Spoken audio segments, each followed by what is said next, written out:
Hello friends, Jackson here, and welcome back to the channel. If your pepper plants start strong, look beautiful in early summer, and then suddenly seem to stall, stop flowering, drop blossoms, or just sit there doing nothing while you wait and wait for more peppers, then this video is for you. Because today, I'm going to show you exactly what you need to do right now if you want your peppers to keep producing instead of slowing down halfway through the season. And this is one of the biggest frustrations gardeners have with peppers. At first, the plants look amazing. They leaf out beautifully, they get nice and green, they put on some flowers, maybe even a few early peppers, and you think, perfect, this is going to be a great year. And then the heat hits, or the plant gets overloaded, or it stops setting new fruit, or it starts dropping flowers, or it puts all its energy into ripening a few peppers and seems to forget how to make more. And before you know it, you're standing there looking at a pepper plant that should be producing heavily, but instead it's just surviving. If that sounds familiar, don't worry, because the good news is, this is usually fixable. Peppers are incredibly productive plants when they are managed the right way. In fact, once you understand how they grow, what stresses them out, and what triggers them to keep blooming and setting fruit, they become one of the most rewarding crops you can grow. And today, I'm going to walk you through exactly how to keep them productive for as long as possible. We're also going to bust some common pepper growing myths along the way, because there is a lot of bad advice out there, and some of that advice is the exact reason why so many pepper plants stop producing. So if you want more flowers, more fruit set, longer harvests, healthier plants, and peppers that keep going instead of giving up on you, stay with me, let's get into it. The very first thing you need to do right now, if you want your peppers to keep producing, is this: harvest more often. This is one of the most overlooked secrets in growing peppers, and it is one of the most powerful. A lot of gardeners think that if they leave peppers on the plant longer, the plant will just keep producing more and more at the same rate. But that is not how it works. You have to remember what the plant is trying to do. The entire purpose of the pepper plant is to produce mature seed. That is its mission. That is what it is built to do. So when you allow a lot of peppers to sit on the plant for a long time, especially until they are fully mature and turning color, the plant begins to feel like it is succeeding. It says, "Good, I am making mature fruit, I am doing my job." And when that happens, it often slows down on producing new flowers and new fruit. That is why aggressive harvesting keeps the plant in production mode.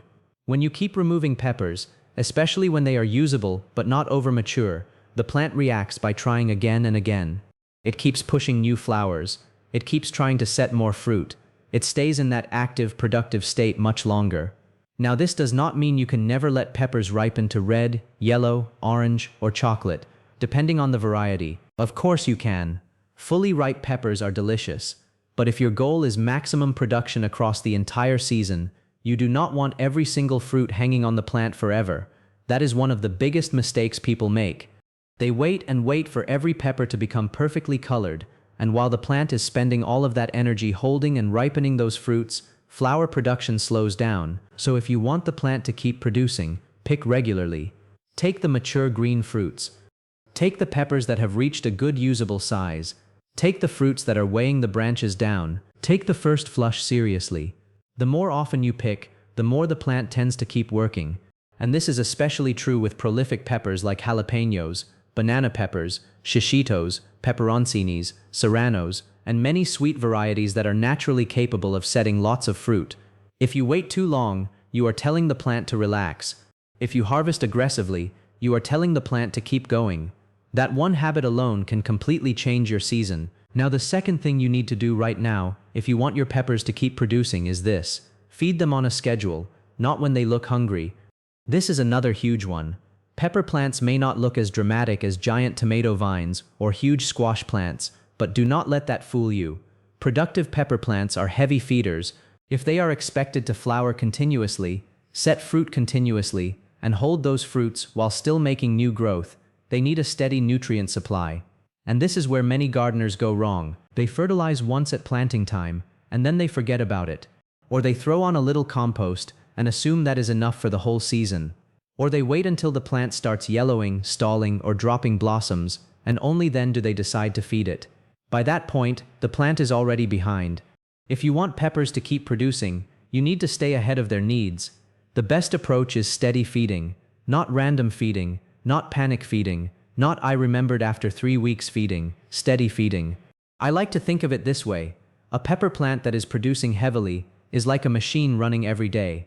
If you want that machine to keep working, you do not wait until it breaks down to fuel it. You keep it supplied. Now, exactly what fertilizer you use can vary depending on whether you grow organically, conventionally, in raised beds, in ground, or in containers. But the principle stays the same. Your plant needs a reliable stream of nutrients throughout the growing season.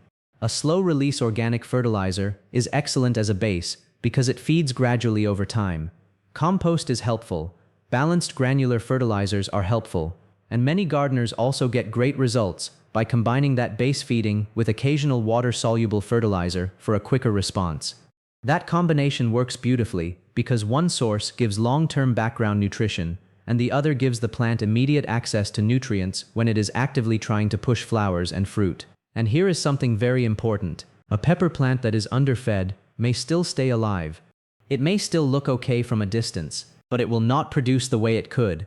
That is the difference gardeners need to understand. We are not trying to keep peppers alive. We are trying to keep them productive. Those are not the same thing. A surviving pepper plant and a high-performing pepper plant are two very different things. So if your peppers have slowed down, ask yourself honestly, have they been fed consistently enough to support the amount of flowering and fruiting I want from them? If the answer is no, that may be a big part of your problem. Now the third thing you need to do right now is something that shocks a lot of gardeners because it goes against the advice they have heard for years, and that is this: protect your peppers from brutal summer sun. This is one of the biggest myths in pepper growing, that peppers always want blazing, all day, relentless full sun, no matter where you live. Now, let me be careful here. Peppers absolutely need light. They need good strong light to grow well, flower well, and fruit well. But there is a huge difference between healthy sunlight and punishing summer intensity. In many hot climates, the problem is not that peppers are not getting enough sun. The problem is they are getting too much stress. When intense heat combines with strong afternoon sun, peppers often respond by stalling. They stop growing vigorously. They drop flowers. They pause fruit set. They wilt in the middle of the day. Their leaves look tired. Their production slows to a crawl. And gardeners often misread this. They think the plant needs more fertilizer, more water, or more patience. But sometimes what the plant really needs is relief. This is why shade cloth can be a game changer, especially in hot summer climates. If you live in a place where midsummer is harsh, and your peppers always seem to stop performing during the hottest part of the season, light shade during the worst afternoon hours can make a huge difference. You are not trying to plunge the plant into darkness. You are trying to reduce stress. A moderate shade cloth during the hottest stretch of summer can help peppers keep flowering and setting fruit when unprotected plants would otherwise stall. And if you have ever noticed that your peppers do better in a spot with morning sun and some afternoon protection, that is not your imagination. That is the plant telling you what it prefers in your climate. Now, of course, if you live in a cool climate with a short season, the advice is different. In cooler regions, peppers often need all the sun they can get, but in long, hot growing seasons, too much intense exposure can absolutely suppress production. So do not blindly follow generic full sun advice without paying attention to your own conditions. If your peppers are wilting hard every afternoon, dropping blossoms in the heat, or pausing in midsummer, protecting them from the most brutal light may be one of the fastest ways to get them producing again. Now the fourth thing you need to do right now, if you want peppers to keep producing, is this. Keep moisture consistent. This sounds basic, but it is critical. Peppers do not like wild swings in moisture. They do not like being bone dry one day and soaked the next. They do not like a cycle of stress, recovery, stress, recovery. And when watering is inconsistent, production suffers. Flowers may drop. Fruits may stay small, plant stress increases, ripening becomes uneven, leaf curl may get worse. The plant stops focusing on production and starts focusing on survival. That is why consistent watering matters so much. Not constant wetness, not swampy soil, not overwatering, consistent moisture. The goal is to keep the root zone evenly supported so the plant never feels like it is in crisis. Deep watering is almost always better than shallow sprinkling, because it encourages stronger root development. Mulch helps enormously because it stabilizes soil moisture, reduces evaporation, cools the root zone, and makes the plant's life easier. And if you are growing peppers in containers, this becomes even more important, because containers dry out faster, especially in heat. A container-grown pepper plant can go from thriving to stressed much more quickly than one growing in the ground. That does not mean containers are bad. Containers can produce beautifully, but they require more attention. This is one reason drip irrigation helps so much. It is not just convenient, it creates consistency, and consistency is what productive pepper plants love. If you want peppers to keep producing, remove extremes. Do not let them dry out severely. Do not drown them. Do not make them guess whether support is coming. Give them a steady, dependable rhythm. Now the fifth thing you need to do right now is this. Support your plants before they collapse under their own success. This is another mistake many gardeners make. They wait until the plants are already bent, split, or flopped over before thinking about support. But by then, the damage may already be done. A healthy pepper plant that is producing heavily can become surprisingly top-heavy. Once the fruits start loading up, branches can lean, stems can twist, and strong winds can knock plants over. Even if the plant does not break completely, that stress can reduce its ability to keep producing efficiently. Supporting peppers is not just about keeping them neat. It is about protecting production. A supported plant gets better airflow. It stays more upright. Fruit is easier to spot and harvest. Branches are less likely to snap. The plant spends less energy recovering from physical stress. For a few pepper plants, individual stakes work fine. For larger plantings, a Florida weave or row support system can be much more efficient. The exact method matters less than the principle.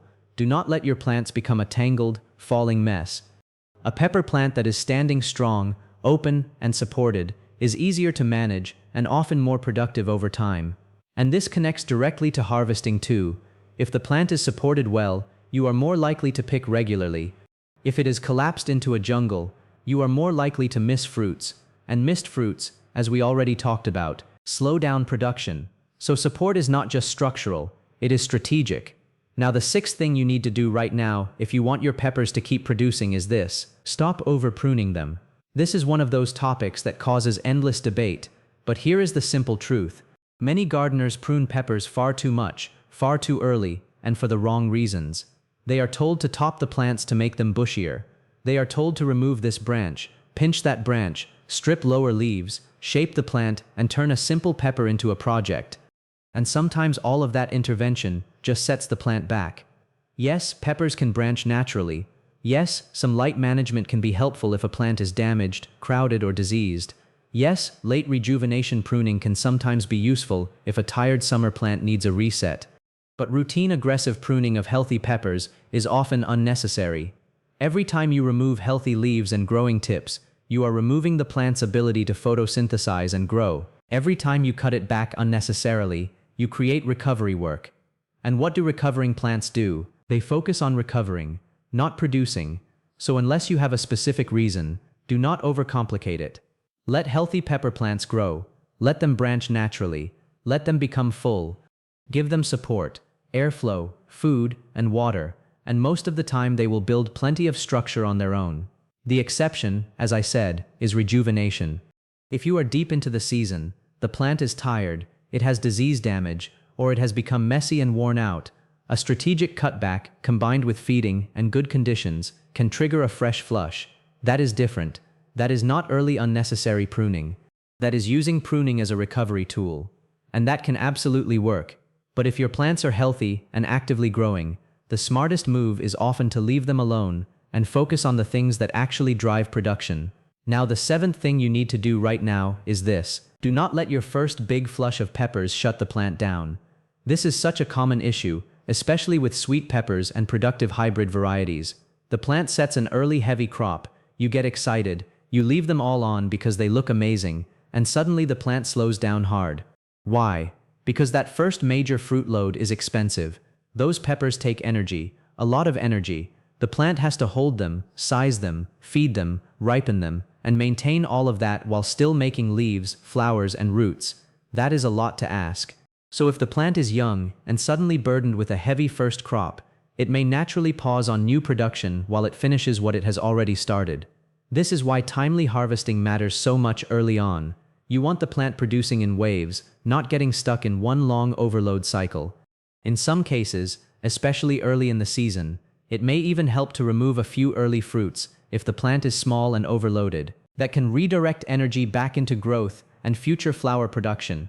I know it feels wrong to take fruit off a plant, but sometimes removing a little now gives you a lot more later. The same logic applies to peppers that are loaded with ripe or near-ripe fruit.